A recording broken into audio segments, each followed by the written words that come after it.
ये किताब खास आपके लिए लिखी गई है, आपको ये जानकारी देने के लिए कि आपके सबकॉन्शियस दिमाग सबकॉन्शियस माइंड में इतनी ताकत है जितना आप सोच भी नहीं सकते, और इसकी जादुई ताकत से आपको वाकिफ कराना ही इस किताब का मकसद है, ताकि आप इसका भरपूर फायदा उठा सके।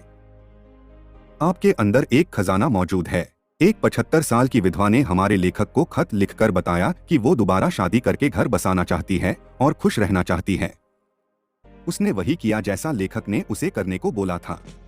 वे औरत खुद को बार बार याद दिलाती रहती थी कि वो एक खुशहाल शादीशुदा औरत है और अपने पति से बहुत प्यार करती है। और आखिर में एक दिन वो एक बड़े फार्मासिस्ट से मिली और उनसे प्यार कर बैठी। आज दोनों शादीशुदा है और खुश है। आपके अंदर असल में एक पूरी सोने की खान है जो आपका सबकॉन्शियस माइंड है।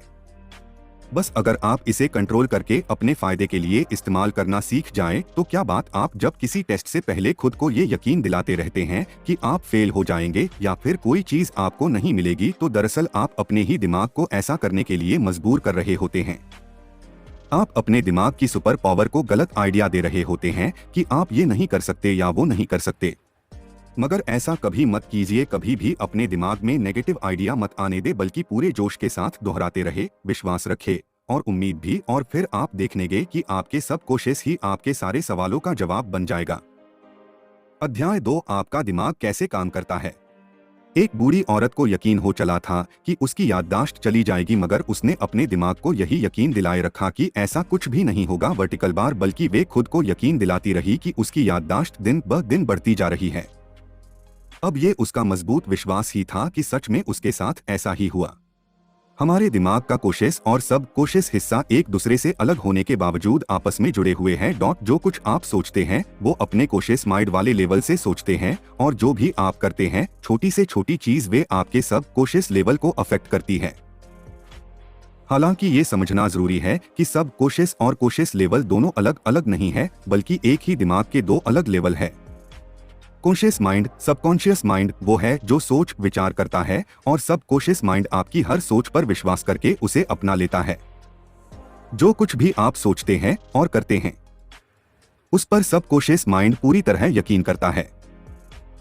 उदाहरण के लिए हिप्नोसिस के पीछे सिर्फ एक वजह यह है कि आपका सबकॉन्शियस माइंड इस पर यकीन करता है, और फिर आपसे जो कहा जाता है उसे आपका कॉन्शियस माइंड बिना किसी जिद के उसे मानने लगता है। फिर आप चाहे सही या गलत जो भी विचार रखते हैं उसे ये बेहिचक अपनाने लगता है। तो याद रखिए कि आप अपनी कश्ती के खुद ही मालिक है। सारा कंट्रोल आपके हाथों में है, तो सोच समझ कर चुने, अच्छा चुने और अपनी खुशियां चुने। अध्याय 3, आपके सबकॉन्शियस दिमाग के काम करने की जादुई ताकत। एक Scotch surgeon doctor James Esdaile ने कुल 400 ऑपरेशन किए। तब तक एनेस्थीसिया की खोज नहीं हुई थी जिससे वो अपने पेशेंट को बेहोश कर सके। तो उन्होंने आखिर ये किया कैसे? अपने मरीजों को मेंटल एनेस्थीसिया देकर। वे उन्हें पूरी तरह यकीन दिला देते थे कि ऑपरेशन में उन्हें किसी भी तरह का दर्द नहीं होगा और ना ही कोई इन्फेक्शन। उनके ऑपरेशन सफल हुआ करते थे, और उनका मोर्टेलिटी रेट यानी पेशेंट को मारने का रेट भी बहुत कम था, सिर्फ 2 या 3% ही। अपने मरीजों का ऑपरेशन करने से पहले वे उनके सबकॉन्शियस माइंड को हिप्नोटिक करके उनके कानों में बोलते थे, तुम्हें कुछ नहीं होगा, तुम ठीक जाओगे, तुम स्वस्थ हो। आपका सबकॉन्शियस दिमाग, सबकॉन्शियस माइंड आपका सब कुछ कंट्रोल करता है, आपके खून का बहाव, आपका डाइजेशन और आपके थॉट्स। एक बार अगर आप इसकी ताकत समझ ले तो इसे अपने फायदे के लिए इस्तेमाल कर सकते हैं। जब आप नेगेटिव सोचते हैं तो वे आपकी डिस्ट्रक्टिव इमोशन होती है, जिसे अपने दिमाग से निकालना बेहद जरूरी हो जाता है, वरना आपकी बॉडी में उल्सर्स, हार्ट प्रॉब्लम्स, एंजाइटी या मेंटल इलनेस जैसे प्रॉब्लम्स होना शुरू हो जाएंगी। अपने दिमाग में उठने वाले हर ख्याल पर गौर करें, क्योंकि वही फिर आपके एक्शन बनने लगते हैं, क्योंकि जब भी आप सोचते हैं, जो कुछ सोचते हैं उसे आपका सबकॉन्शियस माइंड रिएक्शन देने लगता है। तो जब भी आप सोए उससे पहले मन में एक इरादा करें, एक टारगेट चुनें और खुद से ही कहे कि आप उसे पूरा करना चाहते हैं।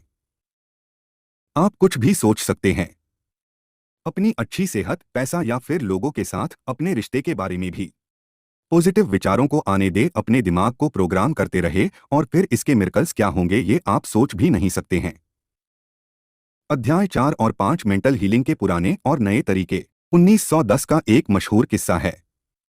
एक आदमी को टंग पैरालिसिस हुआ, यानी उसकी जीभ को लकवा मार गया। उन दिनों इसका कोई भी इलाज नहीं था। वो डॉक्टर के पास गया तो उसने उसकी जबान में एक थर्मामीटर रखकर कहा कि ये एक बिल्कुल नया इंस्ट्रूमेंट है जिससे उसकी जीभ ठीक हो जाएगी। और मैं कुछ ही मिनटों बाद उसकी जीभ ठीक हो गई थी और वो उसे हिला डुला पा रहा था। बहुत से एक्सपेरिमेंट में हिप्नोसिस किए गए लोगों को आसानी से ये यकीन करा दिया जाता है कि उन्हें कोई खास बीमारी है और फिर वे लोग सच में उसी बीमारी के सिम्पटम्स दिखाने लगते हैं। क्योंकि उनका सब कॉन्शियस दिमाग कही हुई बातों पर यकीन कर लेता है, इसमें इतनी ताकत होती है कि वे उसी तरीके से एक्ट भी करने लगता है। ये अपोजिट भी काम करता है जब किसी मरीज के सब कॉन्शियस दिमाग को यकीन दिलाया जाता है कि वो ठीक हो रहा है। तब ऐसा लगता है कि वो कभी बीमारी का शिकार था ही नहीं। आपके शरीर पर कोई असर तब तक नहीं होगा जब तक आपका सब कॉन्शियस माइंड ऐसा करने को ना बोले। हमेशा अपने सब कॉन्शियस दिमाग सबकॉन्शियस माइंड की ताकत को याद रखे। ना जाने आपके जीवन में इसकी बदौलत कब क्या चमत्कार हो जाए, इसलिए कोई भी मौका मिस न करे। आज हम सब अपने सब कॉन्शियस माइंड की पावर से वाकिफ है, मगर हम में से बहुत से लोग इसका सही इस्तेमाल करना नहीं जानते हैं। उन्हें ये पता नहीं होता कि इसकी ताकत से कैसे अपनी जिंदगी को बदला जा सकता है। और ऐसा करने के लिए सबसे पहले तो ये जाने कि आपको क्या चीज़ हील करती है और फिर उसे अपने सब कॉन्शियस माइंड को गाइड करने में इस्तेमाल करे। दिमाग में कोई एक प्लान बनाए, उसे काम करता हुआ देखे, फिर बुरे या नेगेटिव ख्याल ना आने दे, क्योंकि ऐसा करना बेवकूफ़ी होगी। और आखिरी बात ये कि प्रे करे और अपनी दुआओं पर यकीन रखे। वर्टिकल बार अध्याय 6 मेंटल हीलिंग की प्रैक्टिकल टेक्निक। जब गोल्डन गेट ब्रिज बना तो इंजीनियरिंग कंपनी के पास एक प्लान था। इस प्लान में पहली बार स्ट्रेसेस एंड स्ट्रेंथ्स, स्ट्रेस और स्ट्रेस की बात कही गई थी जो ब्रिज पर पड़ सकता था। तब उन्होंने एक मजबूती पूरी तरह से आइडियल ब्रिज के बारे में सोचा और उसे प्रैक्टिकली टेस्ट किया गया। ये सारे स्टेप्स आर्डर में किए गए और कोई भी स्टेप पहले या बाद में नहीं अपनाया गया, वरना ब्रिज पूरी तरह नाकामयाब रहता। जिस तरह हमारी दुआएं सुनी जाती है वे भी कुछ इसी तरह है। जो हमें मिलता है ना पहले ना बाद में, बिल्कुल सही वक्त पर ही मिलता है। कुछ चीजें पहले होनी होती है तो कुछ बाद में। इनमें से सबसे पहली टेक्निक है पास ओवर टेक्निक। सिंपल तरीके से अपने विचारों और इच्छाओं को अपने सब कॉन्शियस माइंड में रखते जाएं ताकि आप किसी भी तरह की सिकनेस दूर कर, जैसे कि कोई छोटी सी लड़की जिसका गला खराब है और बुरी तरह खांस रही है, वो अगर खुद से मजबूत इरादे से कहे कि मेरी बीमारी जा रही है, ये दूर हो रही है, तो घंटे भर बाद ही सच में वो ठीक महसूस करने लगेगी। पाए दूसरी सिंपल टेक्निक है विजुअलाइजेशन टेक्निक। आप विजुअलाइज करके अपने दिमाग में तस्वीर रच कर ऐसा कर सकते हैं। जो आप चाहते हैं उसे हरदम ख्यालों में रखें। आप अपने फोन या लैपटॉप पर उसकी वॉलपेपर लगाकर भी ऐसा कर सकते हैं, या फिर एक ड्रीम बोर्ड भी बना सकते हैं, या अपने सपने की फोटो कार्डबोर्ड में लगाकर रखें और रोज उसे देखें। आखिर में आती है स्लीपिंग टेक्निक, जिसमें जब आप सो रहे होते हैं तो आपकी बॉडी का एफर्ट और स्ट्रेस कम होता है। उस वक्त आपका सब कॉन्शियस एक्टिव हो जाता है और आपके विचार और भी बेहतर ढंग से एब्जॉर्ब कर लेता है, जिससे आपके दिमाग और शरीर को अपनी चाही गई चीज हासिल करने में मदद मिलती है। इसलिए ऑटो सजेशन और विजुअलाइज के लिए सोने से बिल्कुल पहले का टाइम सबसे बढ़िया रहता है। अध्याय 7 सब कॉन्शियस दिमाग की आदत लाइफगार्ड है। लेखक Robert Louis Stevenson. Robert Louis Stevenson हर रात सोने से पहले कुछ करते थे। वे सोने से पहले अपने सब कॉन्शियस माइंड को उन सारी कहानियों से भर देते थे जो उन्हें लिखनी होती थी। और इस तरह वे कहते हैं कि उनके सब कॉन्शियस माइंड की डीप पावर उन्हें एक बढ़िया कहानी पूरी तरह तैयार करके देती है, जिसे बाद में वे लिख लेते थे। उनकी इस बात से पता चलता है कि हमारी सब कॉन्शियस ताकत कितनी जबरदस्त होती है। ज्यादातर बच्चे हेल्दी और स्ट्रॉन्ग पैदा होते हैं, ये बहुत आम बात है, मगर बीमार पड़ना और कमजोर होना नॉर्मल नहीं है, क्योंकि ये लाइफ स्ट्रीम के खिलाफ है। सेल्फ प्रिजर्वेशन हम इंसानों की सबसे स्ट्रॉन्ग इंस्टिक्ट होती है। फ्रेडरिक एलियस एंड्रयूज एक ऐसा लड़का था जिसे पोटस की बीमारी थी, जिसे स्पाइन का ट्यूबरक्लोसिस भी कहा जाता है। अपने बीमारी के दौरान वो प्रार्थना किया करता था कि वो ठीक हो जाएगा, और उसकी प्रेयर्स काम आई और वो सच में ठीक होकर एक तंदुरुस्त इंसान बन गया। सोने से पहले वो उसी स्लीपिंग टेक्निक मेथड का इस्तेमाल किया करता था जिसके बारे में आपको पहले बताया गया था, और ये तरीका काम आया। हर 11 महीने में आपका शरीर खुद को रिन्यू करता है। अपने नेगेटिव विचारों को पॉजिटिव में बदलिए, क्योंकि यही स्ट्रीम ऑफ लाइफ है कि हम हेल्दी रहे, स्ट्रॉन्ग बने और बिना किसी नेगेटिविटी, डर, एंजाइटी और जलन की भावना से दूर रहे, क्योंकि ये आपको बहुत सी बीमारियों का शिकार बनाती है। तो इन सब से बचने के लिए हमेशा पॉजिटिव सोचे। अध्याय 8 जो रिजल्ट आप चाहते हैं उन्हें कैसे पाया जाए।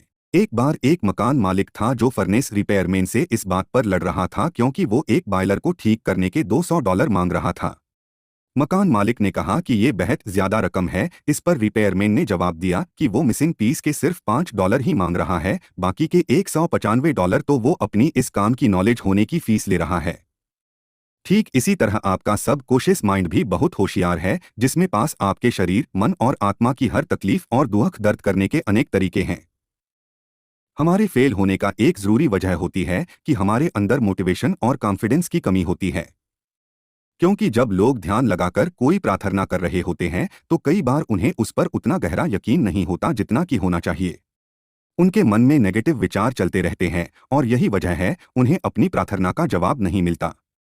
इसलिए अपने कोशिश और सब कोशिश के बीच कॉन्फ्लिक्ट दूर करने के लिए सोने से पहले स्लीपिंग टेक्निक का इस्तेमाल करें। अपने सपनों को पूरा होता हुआ देखे बार बार। अध्याय 9 और 10 अपने सब कॉन्शियस की पावर को पैसे और अपने अमीर होने के लिए कैसे इस्तेमाल करें। लेखक का एक दोस्त सालाना $75,000 कमाता है, यानी लगभग 55 लाख रुपए। वो एक बार दुनिया घूमने के लिए 9 महीने की लंबी छुट्टी लेकर एक क्रूज पर गया। उसने खूब पैसे उड़ाए, मजे किए और जब वो वापस काम पर लौटा तो उसने कुछ महसूस किया कि उनके कई साथी जो उनसे बिजनेस के बारे में ज्यादा जानते थे और इवन बेहतर काम कर सकते थे, लेकिन वो सारे उनसे छोटे पोजीशन में ही रह गए थे और उनसे कम सैलरी लेते थे। ऐसा क्यों था? क्योंकि उन सबको ना तो अपने सब कोशिश की पावर के बारे में ना तो कोई नॉलेज थी और ना ही कोई इंटरेस्ट, और इसलिए उनके कोई बड़े सपने भी नहीं थे। ऐसे लोग एक तरह से क्रिएटिविटी से भी कोसों दूर होते हैं। सच तो ये है कि कोई भी रातों रात अमीर नहीं बनता सिर्फ सोचने भर से। इसके लिए आपको सब कॉन्शियस माइंड में कुछ नए आइडिया सोचने होंगे, इसे मोटिवेट करना पड़ेगा। तभी तो ये आपको अमीर बनने में मदद कर पाएगा। इसे मोटिवेशन देते रहे कि आप अमीर हैं, आप प्रॉफिट कमा रहे हैं और आपका सबकॉन्शियस जो नए विचार आपको देगा उन पर काम करना शुरू कर दे। जो आप कहे उसे पर पूरी तरह यकीन करें, क्योंकि आपका सबकॉन्शियस तभी उन आइडिया को एक्सेप्ट करेगा जब आप अपने कॉन्शियस माइंड में भी उन्हें एक्सेप्ट करेंगे। अगर आपको ज्यादा पैसे कमाने की चाहत नहीं है तो फेल होने की राह में यही पहला कदम होगा, वर्टिकल बार। सबसे पहले तो ये विचार दिमाग से निकाल फेंके कि पैसा सब बुराई की जड़ है, क्योंकि जब आप इसे बुराई मानकर नफरत ही करेंगे तो भला इसे कैसे अपनी तरफ अट्रैक्ट कर सकते हैं। पैसे से नफरत करेंगे तो आपके हाथ कुछ नहीं लगने वाला, इसके बदले पैसे को अपना सबसे बड़ा दोस्त समझकर इसे प्यार करें। अपने अमीर होने पर यकीन रखें। जो लोग पैसे की बुराई करते हैं अक्सर वही किसी ना किसी फाइनेंशियल परेशानी से गुजर रहे होते हैं। जो ऐसा सोचता है उसके दोस्त जब उससे ज्यादा कमाते हैं और आगे निकल चुके होते हैं तो ऐसे लोग जल भुन कर खाक हो जाते हैं। उनका दिमाग नेगेटिव विचारों से भर जाता है। जिस चीज के लिए वो प्रे कर रहे होते हैं अब उसी को कोसते रहते हैं। पैसे की ताकत बड़ी है मगर इसे भगवान ना बनाएं। पैसा तो बस सफल होने की एक निशानी है, असली खजाना तो आपके दिमाग में छुपा है जो आपके विचार हैं। इसलिए पैसे की कभी भी बुराई ना करे। अध्याय 11 और 12 आपका सब कॉन्शियस माइंड आपकी सफलता का साथी है और देखिए किस तरह साइंटिस्ट इसका इस्तेमाल करते हैं। सफल होने के लिए 3 खास स्टेप्स। स्टेप है। स्टेप 1, अपने पसंद की चीजें करें जिनसे आपको खुशी मिलती हो। अगर आपको पता नहीं कि वो क्या है तो उसे जानने के लिए पूरे दिल से प्रार्थना करें। स्टेप 2, किसी एक खास चीज में महारत हासिल करें। जो आपको पसंद हो उसके बारे में ज्यादा से ज्यादा जानकारी रखें। जैसे कि मान लो आपको डेंटिस्ट का काम पसंद है तो इसकी किसी खास ब्रांच में स्पेशलिस्ट बन जाए, जैसे एंडोडोंटिक्स या ओरल सर्जरी या किसी और चीज में। स्टेप 3, जो भी आपको पसंद हो वो सिर्फ आप तक ना सीमित रहे, सिर्फ आप ही नहीं बल्कि बाकी लोगों के भी काम आए। अपनी पसंद से दूसरों का भी भला करे तो बेहतर होगा। इन सब स्टेप्स को अपनाते वक्त अपने सब कोशिश की पावर को कभी ना भूले। बहुत से साइंटिस्ट इस बात को जानते और मानते थे। एडिसन, मार्कोनी, आइंस्टाइन और बाकी बहुत से साइंटिस्ट अपने सब कोशिश की आवाज सुनते थे और इसका उन्हें बहुत फायदा भी हुआ। बेहद कामयाब इलेक्ट्रिकल साइंटिस्ट टेस्ला को जब भी कोई आइडिया आता था तो वो अपने ख्यालों में ही उसका इन्वेंशन कर लेते थे। वो जानते थे कि अपने सब कोशिश का इस्तेमाल करके वो जो चाहे वो बना सकते हैं। उनका दिमाग उस पॉइंट पर पहुंच चुका था कि किसी भी डिजाइन के इन्वेंशन होने से पहले ही उनके दिमाग को उस डिजाइन का डिफेक्ट भी नजर आ जाता था।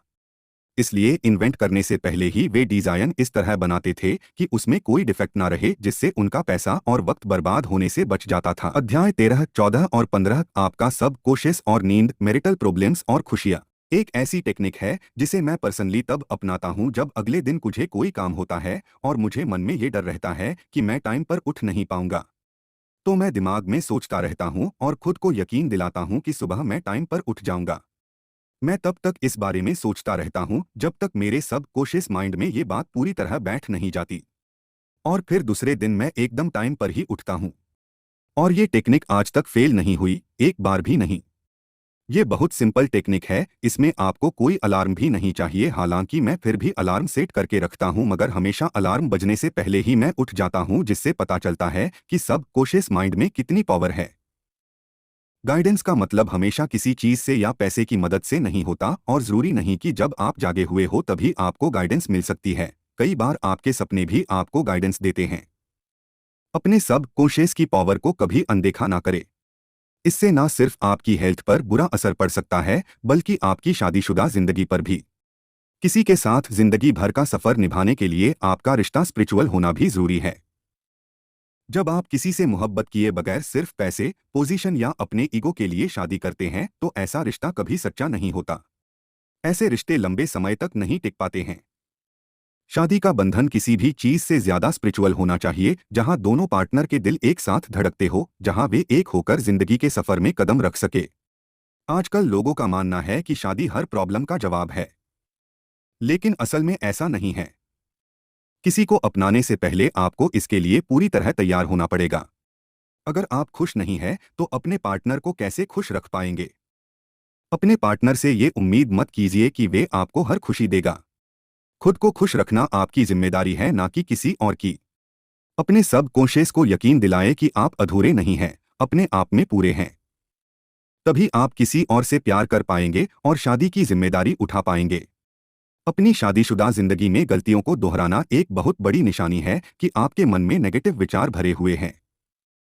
आपका सबकॉन्शियस माइंड भी इन्हीं नेगेटिव विचारों को अपना रहा है। अगर गलती हो गई है तो उसे स्वीकार करके आगे बढ़ जाएं। अपने साथी और अपनी शादी में यकीन रखें ताकि आपका सबकॉन्शियस भी यही माने। हमेशा एक बात याद रखें कि शादीशुदा जिंदगी में परेशानियां आना बेहद आम बात है, और इसके लिए एक्सपर्ट की सलाह लेने में कोई बुराई नहीं है।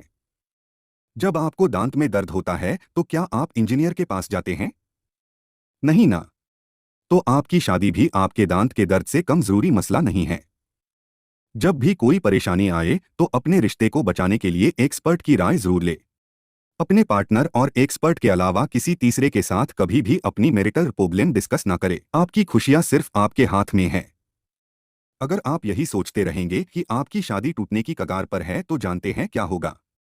एक दिन ये सच में टूट सकता है। क्योंकि आप ऐसा सोचते हैं तो आपके सबकॉन्शियस को भी यही यकीन होने लगता है। जब आप खुशियों की जगह नेगेटिव सोचेंगे तो खुशियां कहां से पाएंगे? अब सवाल है कि खुशियां कैसे चुनी जाए। इसके लिए आपको रोज सुबह उठकर खुद से ही दोहराना है कि आपकी जिंदगी ऊपर वाले की दी हुई है और इसका कंट्रोल उसके हाथ में है, और वो जो आपके लिए चुनेगा सबसे बढ़िया होगा।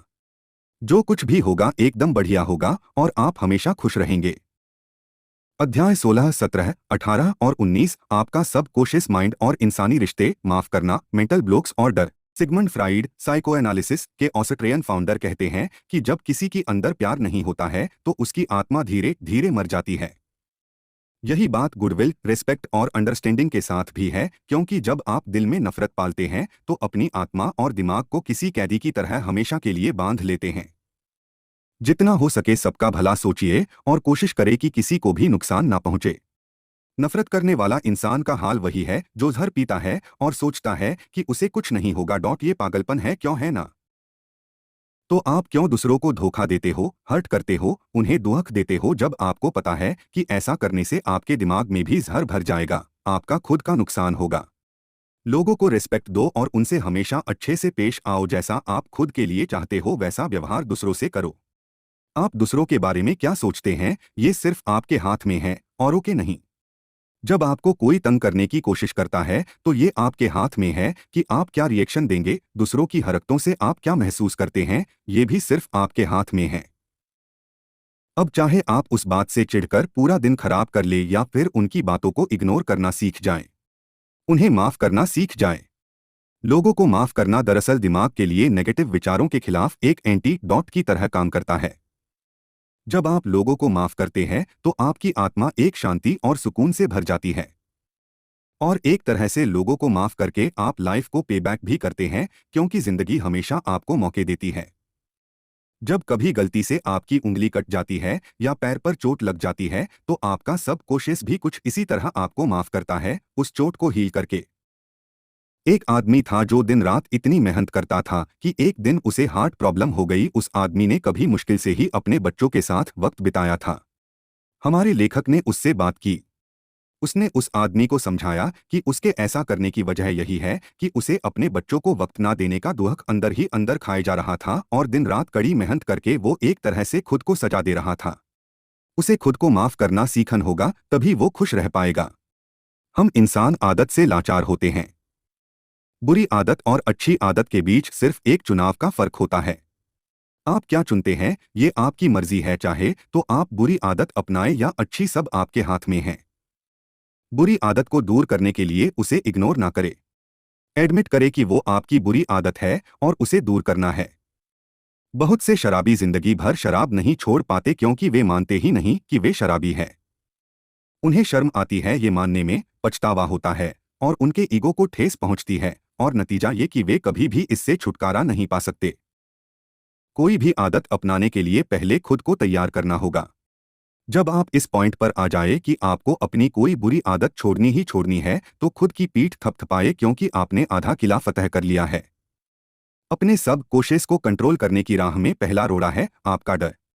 इसे दूर करने के लिए आप वही कीजिए जिसे करने से आपको सबसे ज्यादा डर लगता है। एक बार एक लेडी एक ऑडिशन देने पहुंची। हालांकि अपने स्टेज फोबिया की वजह से वो 3 बार पहले फेल हो चुकी थी। उसकी आवाज में जादू था, मगर उसके नेगेटिव ख्याल उसके सब कोशिश पर जमे हुए थे और इसीलिए हर बार स्टेज पर जाने के ख्याल से ही वो डर जाती थी। उसने इसका जो इलाज निकाला वो बेमिसाल था। वो खुद को दिन में 3 बार कमरे में बंद कर लेती थी। एक चेयर पर बैठकर रिलैक्स होकर वो अपनी आंखें बंद कर लेती थी। फिर वो खुद में दोहराया करती कि उसके पास गजब की आवाज है जिसकी बदौलत वो किसी का भी दिल जीत सकती है। वो खुद से 10-10 बार कहती थी कि उसे स्टेज पर डर लगता। जिस दिन उसका ऑडिशन था उसके एक रात सोने से पहले उसने ये टेक्निक दोहराई और कमाल की बात है कि ये काम कर गई। वो ऑडिशन देने के लिए स्टेज पर चढ़ी, बहुत ही खूबसूरती से गाया और लोगों पर अपनी आवाज का जादू चला दिया। अध्याय 20 जवा दिल कैसे बने रहे हमेशा। लेखक के एक पड़ोसी को रिटायरमेंट इसलिए लेनी पड़ी क्योंकि वे 65 साल के हो गए थे।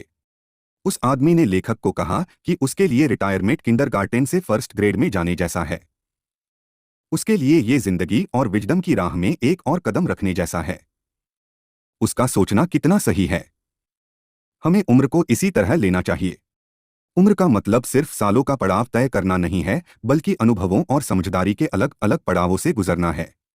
और यही मरते दम तक चलाना चाहिए कि हम जिंदगी का भरपूर फायदा उठाते रहे। 65 से 95 साल की उम्र के बहुत से साइंटिस्ट ने यही किया है। उन्होंने जिंदगी को भरपूर जिया, अनुभव लिए और बहुत कुछ सीख। जिन्हें मरने से, बूढ़ा होने से डर लगता है, उनके अक्सर ऑर्गन फेल हो जाते हैं। वे उम्र के नेचुरल प्रोसेस को समझना नहीं चाहते, इसलिए मरने से डरते हैं। जब डर उन पर हावी हो जाता है तो उनके सब कॉन्शियस में नेगेटिव विचार जमा होने लगते हैं, जो अपने साथ बहुत सी बीमारियां लाते हैं।